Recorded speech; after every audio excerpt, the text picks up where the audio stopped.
Welcome back to Blue Collar Sports, everyone. Thank you for staying with us through that break once again. We are entering our third segment of today's show.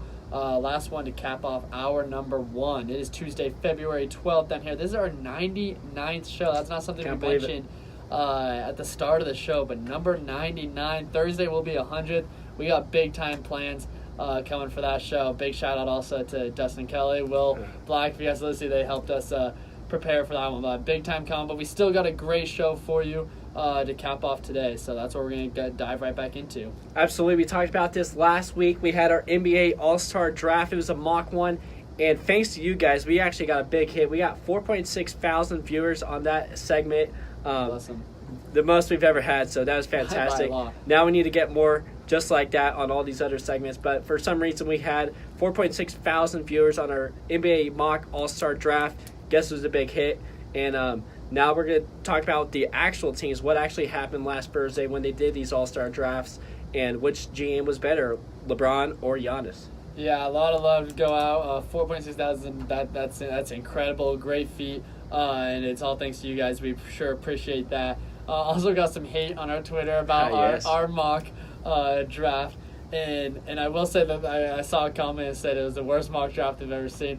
He's talking about yours. I will say, I think the worst draft I saw was Team Giannis himself in that draft, and that's what we're about to go over right now. But I don't think I could have mocked it. I mean, they're all stars. It's not like it's a super competitive game, so you can't really go wrong. But there's definitely one team here that I think is a lot better than the other. Yeah, we know whose team that is, and now let's get to it. Team LeBron had the first pick, I believe, and he took, was it KD? Kevin Durant. So he took Durant's second year in a row. Kevin Durant was asked about this in an interview about what his thoughts about being the first overall pick 2 years in a row. He laughed and said, well, what else is he going to do? So lots of confidence there, but Durant will join LeBron again. Yeah, so I'm going to go over, I just have the roster here. Team LeBron, he's got himself, LeBron James, Kevin Durant, James Harden, Kyrie Irving, and Kawhi Leonard. That's a stacked starting five. That is Team LeBron. Then we go over to Team Giannis. We got Giannis Antetokounmpo, Steph Curry, Joel Embiid, Paul George, and Kemba Walker. What do you make of these two starting fives for Team LeBron and Team Giannis? Yeah, it's interesting. I watched the draft play out, and first pick was Durant. Giannis went Curry with his first. LeBron went Kyrie with his next one. Gave him a shout out to his teammate. Giannis then went Embiid after that. LeBron followed it by going Kawhi Leonard. Giannis followed it by going Paul George. And then LeBron got Harden, and Giannis got Walker. I think something that's really interesting to note here is that Harden didn't go till the second to last, which it's something we've talked about on the show before that's different for me with James Harden. You look at James Harden, he's an MVP winner last year, and I know I'm not a James Harden fan, so a lot of this is biased, but the guy doesn't seem to be respected like one of the best players in the NBA. You never really hear his name when you talk about who's the best in the NBA.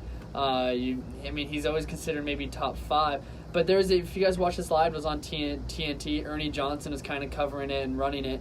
But when LeBron got to his final pick, when it was between James Harden and Kemba Walker, he even noted, if you guys haven't seen, James Harden is still on the screen. So I think it's interesting. I don't think he's really widely respected as one of the best players in the NBA, despite the guy's averaging 36.5 points a game right now. So I thought it was very, I think that was my biggest takeaway, was how late he went. But in terms of the starting fives, I think Team LeBron is definitely a more well-rounded starting five. But the length of Team Giannis is scary with Paul George, Giannis, and Embiid. They're a lot bigger and a lot longer, and I think that's what Giannis was going for. Yeah, I think that's why they didn't really want to showcase this all-star draft in the first place, is that it's going to really tell which players really think about what other players. So I know they do respect James Harden, absolutely, but they don't see him in the eyes as maybe a Durant, Kawhi, Steph, who could play both sides, who have an impact on the game just globally, just not on their basketball court. And I think that's why we maybe saw James Harden slip a little bit. And it was interesting to see Team Giannis go Steph, and then go Joel Embiid, have a bigger presence. Paul George is playing like MVP right now, so that was good to see him there. And then Kemba Walker getting the nod is fantastic. So it was definitely interesting to see which way these players are going, and I think it's very telling on what the players think about other guys in the league. Yeah, it was definitely interesting to watch. We then moved to the reserves, which got interesting as well. Giannis had the first pick with the reserves. When I played Team Giannis, I believe I went Anthony Davis with my first pick of the reserves. He went with his teammate Chris Middleton, his Milwaukee teammate. So cool to see that, showing the teammates some love. Yeah. LeBron then goes Anthony Davis, which is obviously this took place on the day of the trade deadline after all this had happened. But he did go Anthony Davis. Giannis made fun of him with the question, is that tampering? Speaking of, now that we're on that topic, I wanted to ask you about the Ben Simmons situation now. Lakers, they were in Magic Johnson. If you didn't watch the game, they played in Philly against the Sixers Saturday or Sunday. I believe it was Sunday on ABC. And it was interesting. Magic left this game halfway through the third quarter. He did not look happy, but he got up and left. But then there's reports coming out that he's going to meet with Ben Simmons this offseason about what it means to be a tall point guard. That's not what they're talking about.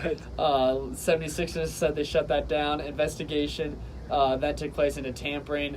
And NBA said they found nothing, so there's no more fines with tampering, but familiar situation with the Lakers and with Magic Johnson. This is just who Magic Johnson is. He's a people person. He's got to be surrounded by basketball players and people that like him. He really likes being liked, and he sees himself in Ben Simmons. So I don't want people thinking it's a big deal. He wants to help Ben. He got LeBron, and he wants to help LeBron. So I don't want to see any tampering here. It's not what's going on. Magic is just, he's a basketball guy. He wants to talk to people. That's who he is. Nothing's going on here. I think it was totally fine. Everyone's just freaking out, and they don't want the Lakers to be good. I think Magic's just getting scared because he knows he's struck out 3 times in a row on he's waiting deals. for this summer. He's going to start to get questioned a little bit as the owner and as in charge. But look at the rest of the reserves. Team LeBron, he went with shooting early. He gets Clay, Damian Lillard, Bradley Beal. He got Bradley Beal late. He was the last pick. Aldridge. Team Giannis went with a different approach. He kept with his big guy approach, going Nikola Jokic. He got Blake Griffin, Nikola Vucevic. Also has D'Angelo Russell. Russell Westbrook, we'll get to in a sec. Kyle Lowry, and then his honorary guest guy, Dirk Nowitzki. LeBron to round out his, again, Anthony Davis, Klay Thompson, Ben Simmons, which we'll get to in a sec, Damian Lillard, LaMarcus Aldridge, Karl-Anthony Towns, Bradley Beal, and, of course, his buddy Dwayne Wade. Yeah, not many big surprises for me. They kind of got who we think they like in the league. LeBron, of course, went with Anthony Davis. He went with Klay, who maybe he's trying to recruit possibly, just like some other guys. He got his buddy Dwayne.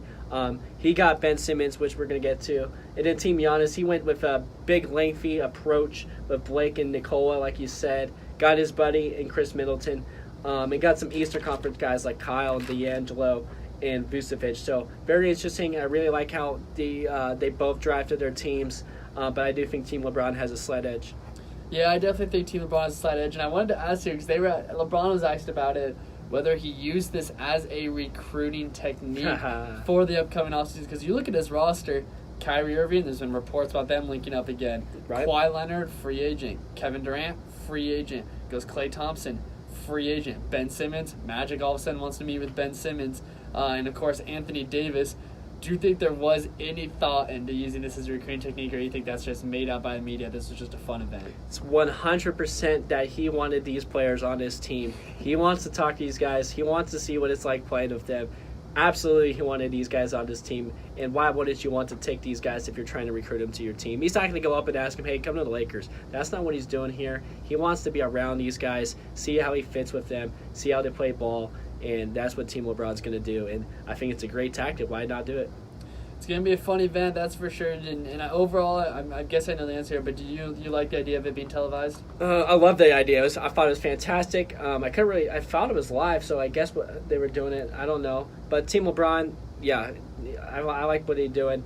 Maybe do it in studio if they could, but I know these guys are traveling out there. But yeah, LeBron actually did it right before his game with the Boston Celtics on TNT. So they probably got it scripted. They know who they're going to take already. And then I do like it being televised. I don't think anybody was upset after the last pick. That's what everyone was worrying about. That's not a big deal at all. It was Bradley Beal. The only change I possibly would do would be make the draft right before the game. itself in the All-Star That's game. when they originally did this rule. That's what I Mhm. thought they were going to do. I would love to see them actually on the court. Yes, it's more of a before pickup game. Yeah, before actually physically playing Exactly. and go back to the roots of being kids and playing on the. And LeBron talked about that. What's cool is he said it reminds him of playing at the park with his friends. Yep. And I think that'd be a cool idea to do right before the game. Yeah. On center stage. I think that's the next move to make. I think that'd be a great one, but I do like the idea of it being televised. Yes, sir. Now we'll get to a trade that actually went down during the NBA draft. We know Team LeBron, I believe he drafted Russell Westbrook, and then Team Giannis drafted Ben Simmons. And it was LeBron who kind of offered this trade. He wanted to give up Russell Westbrook for Ben Simmons, not knowing why. Maybe why. He's buddies with Ben. He wanted on this team, but Giannis, he took him.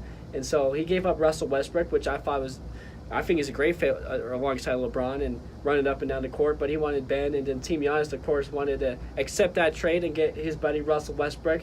So I could already see Westbrook throwing lobs to Giannis. So I think it's a good trade for both of them. Yeah, I know. It's pretty funny. Giannis went Ben Simmons with his third overall reserve pick, and you can see LeBron's reaction right away. He was not happy. He said, "That's my guy." Then the draft concluded. Then we know LeBron loves trading his teammates. But He's the GM. He's drafting his team right here. But he goes and offers this trade, and I thought it was pretty funny, cool to see. And a comment he did make that I thought was funny is when he was trying to convince Giannis to make the trade, he said, "Come on, we know how much fun it'd be to see Westbrook and Joel Embiid on the same team. So we That's know right. how much they get along. Yep. They do not have the best relationships. So that is something to look forward to. I thought it was a good trade. Yeah, it was a really good trade. And I think, all in all, both of these guys, LeBron and Giannis, they got the players they wanted all along. And I think it's very good fits for both of these teams. It's going to make it very exciting. Team LeBron's more up and down the court. They're going to shoot the ball a lot. Team Giannis, lengthy, tall. And they're gonna be a more old school team, but I think it's gonna be a very good two styles here, and I think Team LeBron will take the edge over Team Giannis. Who's your MVP? MVP, we know who was the MVP last year. It was in LA, so we know who got that one. LeBron James. This year, I do think Team LeBron will win, so I'm gonna pick probably. I think Kevin Durant's gonna have a pretty good showcase next week. I think he's gonna come out and show that he is worthy of the number one pick in this draft. But if it's Team Giannis, I think Giannis can go off and have a great day. But I do think it'll come down to LeBron and Kevin Durant. I am going with the upset here. I'm going with Team Giannis to win this one. I think it's going to be 160, 150, somewhere in that range. My MVP is going to be Paul George. He comes in red hot, shooting the ball extremely well, and he's athletic, and he can dunk. That is the perfect combination of skills for an all-star game. I'm going to go with Paul George to be MVP for a Team Giannis victory. He's playing like the MVP right now, possibly the best, hottest player right now. So if he could carry that over into the NBA All-Star game, I think a lot of people will notice that. And he's going to possibly take over the MVP race with Giannis alongside his team too. So that'll be very interesting to see. And you think it'll be a close game? I do think I hope it'll be close. I hope the end of it gets interesting and competitive. That's always better when it's like that. So I do hope it's close. I can see if it's a blowout, I can see Team LeBron blowing them out. I do think they have the slight edge here, but I think all in all, both teams they got who they wanted, and they are kind of similar to how we drafted our teams. But I do think me and LeBron we're kind of the same general manager. And so that wraps up our All-Star Game Cup. It is 3 o'clock, but before we head off to break, I wanted to ask you one more question because I read an article. It's on ESPN. If you guys want to go check it out, talking about the future of the NBA. And I wanted to ask you a question about it because it's an interesting debate. It's the NBA, it goes through shifts. The 2005 to 2000, probably 11, 12, was kind of dominated by the same guys, Dwayne Wade, Tim Duncan, Kobe Bryant.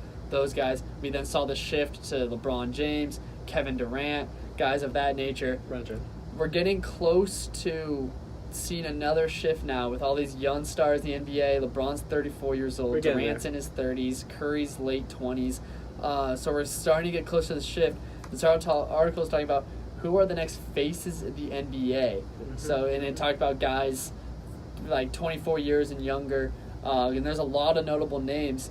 So I wanted to ask you, they even talk about Zion Williamson, he could be in the conversation, but come 10 years from now, who is the face of the NBA?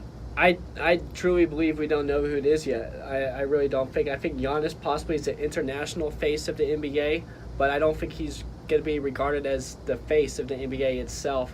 I could see Zion or even RJ being one of those guys that becomes one of those next, LeBron or Kevin Durant. They're going to be battling each other for that number one spot in the world. But I truly believe it possibly is someone in a high school or lower that we don't know yet. That once they get into the NBA, we know they're going to have an impact, and it's going to start right away. How Patrick Mahomes has done in the NFL. We know he's going to be the face of the NBA or the NFL. Mm-hmm. In the NBA right now, I don't think there is that one guy. It's an interesting take. I haven't heard of it because of all the young talent. I've heard Ben Simmons, his teammate Joel Embiid, Luka Doncic, Giannis obviously is a big candidate for that, Zion. There's a lot of young names in there, Jason Tatum, Donovan Mitchell. So I think it's a very interesting debate. I like Giannis. I think he has a chance to be the best player in the league, but I can never really see him being the face of the NBA. A guy I can really see is Luka Doncic, and I don't want to buy too much into that, but I really can see him. It's a guard league. It always will be a guard league, at least for the next couple years. And so I really can't see him taking over the face of the NBA. We shall see. It definitely, the international stars are taking over the NBA right now. It's looking like that. But that wraps up your NBA All-Star teams. Two great teams that were drafted in the NBA All-Star weekend, I believe, is this upcoming weekend. So should be fantastic. And make sure to tune into that one on Sunday. Yeah, also to make sure to tune in hour number 2. We are heading to break, but we still got one more hour with you guys. We're going to talk lots of NBA, play a little game, and talk some football league that we have never talked about. So stay tuned. Hour number 2 is coming up.